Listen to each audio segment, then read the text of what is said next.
Un exercice pluriprofessionnel sans coordination.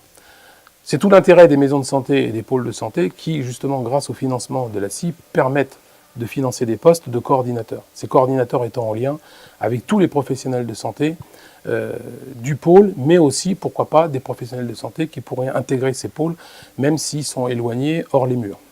Ça, c'est la première chose qui est indispensable.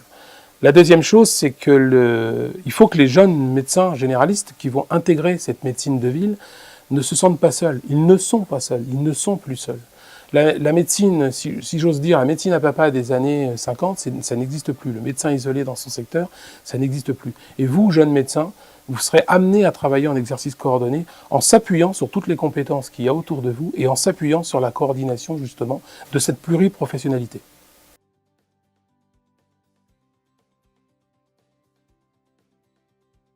Si jamais je devais m'installer, ce serait effectivement en groupe pour avoir effectivement une vision très collégiale des patients et même plus confortable pour pouvoir prendre des congés ou des choses comme ça. Et surtout pouvoir discuter des patients si jamais il y a le moindre doute, de ne pas se retrouver tout seul. L'exercice en pôle et notamment en PSLA ou en maison de santé permet justement un accès immédiat, un accès aux soins immédiats pour les patients, même si le spécialiste n'est pas forcément dans les murs, mais ça permet, grâce aux outils qu'on a évoqués, type télémédecine, messagerie sécurisée, d'avoir un accès rapide à une spécialisation qui ne serait pas disponible sur les lieux, mais qui pourrait permettre aux patients d'avoir un avis expert.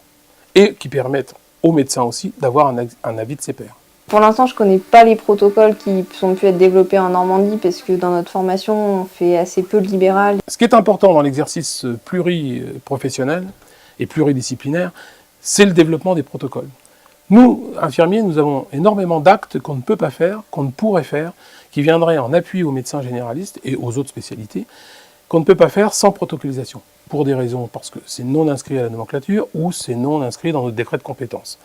Donc l'idée, en développant des protocoles, avec des financements dédiés à ces protocoles, permettrait de développer justement cette médecine en lien avec tous les professionnels de santé au service du patient et favoriser l'accès aux soins.